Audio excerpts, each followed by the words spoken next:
East face के घर में आप अपने किराएदार को किस फ्लोर पर रखें जिससे आपको लाभ हो, किसी तरह की हानि न पहुंचे।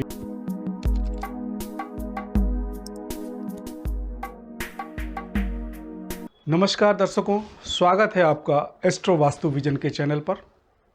मैं आपका वेल विशर शुभ चिंतक इंजीनियर अरुण मिश्र आज से आपके साथ आपके प्लॉट, आपके घर, आपके होटल, आपके व्यावसायिक प्रतिष्ठान का फेस किस दिशा में हो, किस डायरेक्शन में हो, उससे क्या दुष्प्रभाव और क्या सुप्रभाव पड़ेंगे, उस पर क्रमवार चर्चा शुरू करूंगा। प्रिय दर्शकों, अक्सर लोग अपने घर को, अपने प्लॉट के दिशा निर्धारण के लिए सूर्य उदय का सहारा लेते हैं और उससे निश्चित करते हैं, डिसाइड करते हैं कि उनके घर की दिशा किस तरफ है। पीछे के वीडियो में मैंने कई बार चर्चा की है कि दिशा निर्धारण में आप सावधानी रखें। प्रिय दर्शकों, भारतीय विधान में किसी भी कार्य को संपन्न करने में कम से कम 10 दिशाओं का प्रयोग किया जाता है। पीछे के कई वीडियोज़ में हमने चर्चा किया है कि अपने घर का, अपने प्लॉट का सबसे पहले आप डायरेक्शन डिसाइड करें, मैग्नेटिक नॉर्थ डिसाइड करें। मैग्नेटिक नॉर्थ डिसाइड करने के लिए आप अपने प्लॉट के, अपने घर के सेंटर को निकालें। कम से कम 8 दिशाओं को डिसाइड करते हुए सेक्शन काट करके उसके सेंटर को डिसाइड करें और उस सेंटर से सामने की तरफ एक सीधी लाइन ड्रॉ करें और जहाँ भी लाइन जाती है मैग्नेटिक नॉर्थ से वो कितने कोण पर है, कितने एंगल पर है, वही डायरेक्शन ही आपका प्लॉट का, आपके घर का, आपके व्यावसायिक प्रतिष्ठान का फेस है। सबसे पहले हम चर्चा शुरू करेंगे पूर्वमुखी भूखंड, ईस्ट फेस प्लॉट या घर को लेकर के। प्रिय दर्शकों, हमारे इंडियन आर्किटेक्चर में पूर्वमुखी भूखंड का महत्व काफ़ी अधिक है। इस भूखंड में किसी भी तरह के व्यवसाय वाले लोग निवास कर सकते हैं, सबके लिए फल उत्तम देता है। इस भूखंड के अंदर आप किसी भी प्रकार से अपने वास्तु से सम्मत चीज़ों का संयोजन कर सकते हैं। पूर्वमुखी भूखंड, पूर्वमुखी घर आपके वास्तु के हिसाब से एक उत्तम घर में गणना होती है। इसके मुख पर इंद्रदेव और ब्रह्म का निवास होता है, जिसके कारण आप किसी भी व्यवसाय में हो, कोई भी कार्य कर रहे हो, सबके लिए उत्तम होता है। विशेष तौर से यदि आप सर्विस में हैं तो यह वास्तु का घर सबसे उत्तम और आपके लिए श्रेष्ठकर सिद्ध होता है। पूर्वमुखी घर के निर्माण के समय कुछ सावधानियां आपको हमेशा रखनी पड़ेगी। जैसे कि बाउंड्री वाल का जब आप निर्माण करें तो बाउंड्री आपके पूरब की तरफ के जो हाइट है वो कम होगा अपेक्षाकृत पश्चिम से। पश्चिम की तरफ बाउंड्री के हाइट को थोड़ा आप ज़्यादा रखें। इसके साथ सामने की तरफ खाली स्थान अधिक छोड़ें, पीछे की तरफ कम छोड़ें। इससे आपको धन के प्रवाह में काफ़ी फायदा महसूस होगा।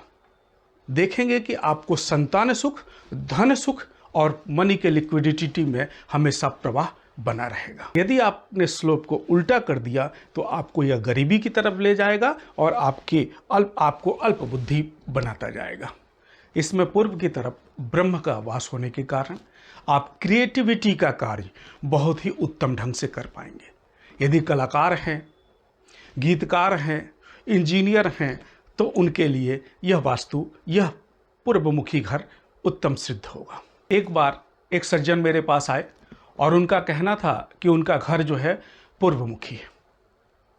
आपको मैं बताऊं, ऐसा कई लोगों से मैंने सुना, खास तौर से जो प्लॉट बेचने वाले हैं, जो फ्लैट बेचने वाले हैं या कुछ खरीदने वाले हैं, उनको भी यह भ्रम होता है कि जब आप अपने घर, आप अपने व्यावसायिक प्रतिष्ठान, अपने प्लॉट में घुसते हैं तो वो जो दिशा है वही उसका फेस है, जबकि ऐसा नहीं है।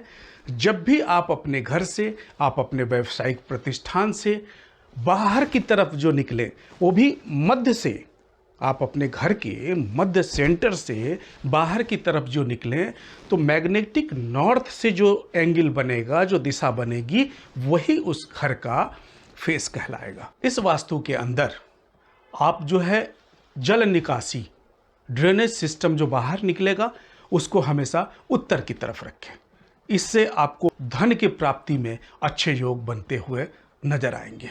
इसमें आप अपने किचन को पूरब के आधे हिस्से से लेकर और अग्नि कोण तक के दिशा में कहीं भी बना सकते हैं। इसमें बेडरूम जो है, शयन कक्ष, नैऋत्य की तरफ एक बनाएं, दूसरा आप जो है दक्षिण की तरफ एक रखें या फिर वायव्य की तरफ रखें। वायव्य वाले दिशा में जो बेडरूम आप बनाएंगे तो उसमें प्राथमिकता आप अपने गेस्ट के लिए दें, अपने लड़कियों को रखने के लिए दें, जिससे से उनके विवाह में भी आसानी होगी।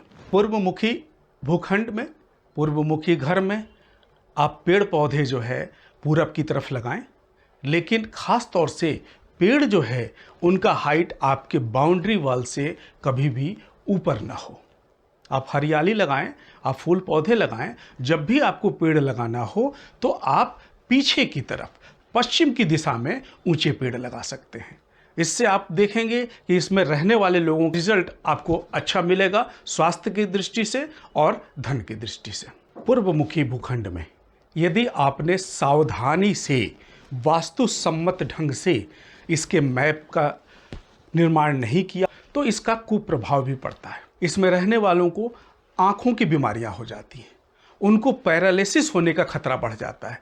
अतः इसके हमेशा निर्माण में आप वास्तु सम्मत दृष्टि का ध्यान रखें। आज का टिप, पूर्वमुखी भूखंड वाले घर को कभी भी खाली न छोड़ें। यदि आपको इसमें किराएदार रखना है तो नीचे के फ्लोर पर किराएदार को रखें, स्वयं ऊपर के फ्लोर पर रहें। इसका काफ़ी फायदा होगा आपको। किसी कारण से किराएदार ने घर को खाली कर दिया या व्यावसायिक प्रतिष्ठान को खाली कर दिया तो तुरंत उसको ऑक्युपाई करें, तुरंत उसको अपने उपयोग में लें, अन्यथा इसका नुकसान मिलता है, इसको बुरा प्रभाव देखने को मिलता है। धन्यवाद।